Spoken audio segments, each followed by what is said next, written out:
I feel great. I think that the reveal went like better than we could possibly imagine. You don't know. You're making a game for 3 years, and your first time out. Like, let's hope people like it. So went really well.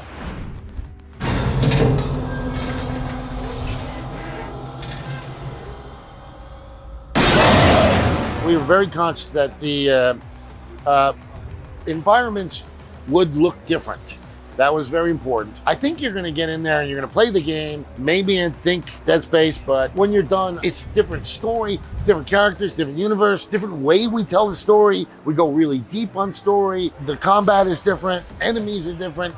I can't see people going, oh, that's Dead Space 4. They call Callisto the Dead Moon. Dead. The different environments allow for different types of scares. They allow for different ways for the enemies to come across you. And they allow for different places, different types of combat for you as well. So we tried to mess it up as much as possible and just make each area unique.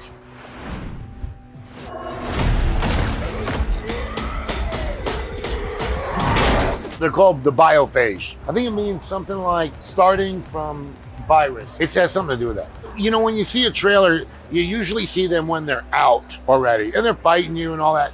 But it's the how do they get to you that's pretty scary.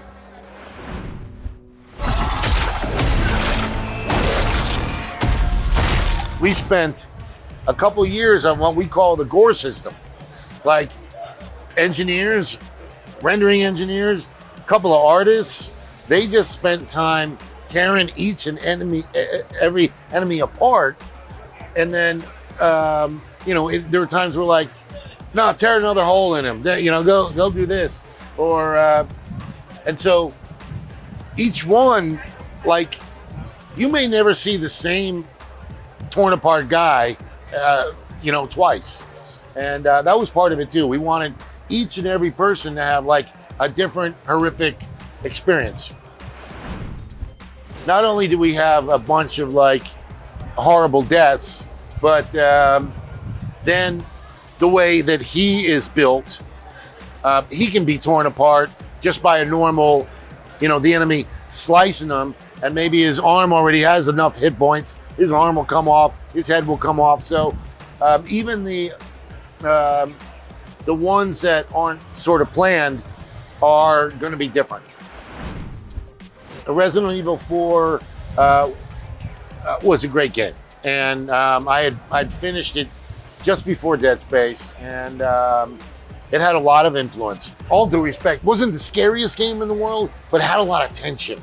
Loved that game. Can't wait for the remake. It looked fantastic. Whenever I see any studio shut down or anything, it's I'm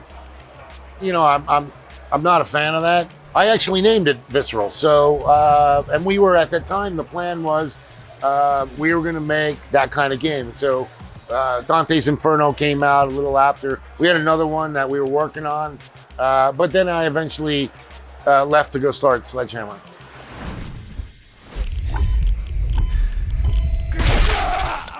We're not doing the eye scene, but I think we got some really horrible things.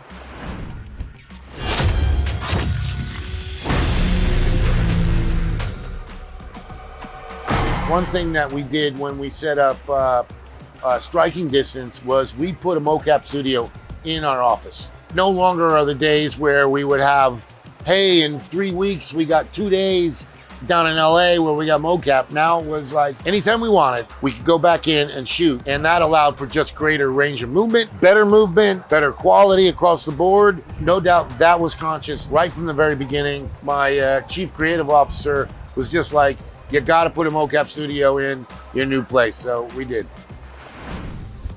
I think they can succeed because there's less of them. And so, hopefully more people will gravitate towards, hey, I've been playing multiplayer for like, last 3 months. Let me go play a big story game. Let me go play Last of Us or Horizon or something like that. And that was what we were seeing. We're seeing that people were going and they were taking 2 weeks and saying, I'm going to finish this game. Every game I've ever made has had one that you worry about, right? And Modern Warfare 3 had Battlefield 3, right? Came out a month apart. I stopped worrying about it years ago because I'm like, it's something happens or just, I'm not going to worry about it. I'm not going to worry about it. I'm hoping that they do well, you know, because they're fellow devs. You seeing this? When I got in there, they were like, hey, we've been working on this story and this lore and this timeline, and we think that you can actually put the game in the timeline, right? And I'm like, yeah, why not? I mean, PUBG's giant, like, will it help? And then, you know, we're a year into it, and we're like, well, the story, we just did what we wanted. Characters, universe, you know, all that.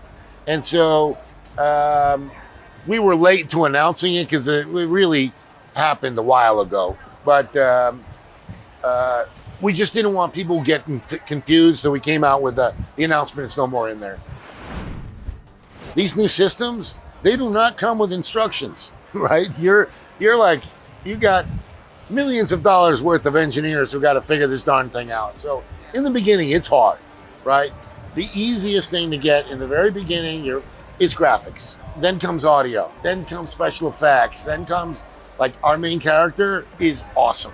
Just looks like Josh. And that came with a team of 10 rendering people on it. I think they're getting better and better.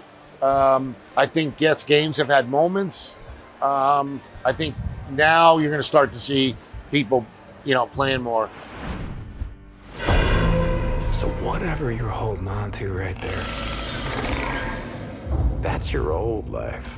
It's kind of linear, but then we went back and we added beta paths for exploration, and we added a lot. And you don't have to do them if you don't want, but there is a lot of hidden stuff in the game. You'll learn more about the story. I do want you going, oh shoot, I was here. And then like, I gotta follow my way back and get back. Crafton wants to have a bigger spot in the world, and I think they're motivated and they have the right attitude, and so hopefully we'll be seeing, this will be one of the companies that does expand more. You got to let the first one come out, got to see how it goes, and then the other stuff follows.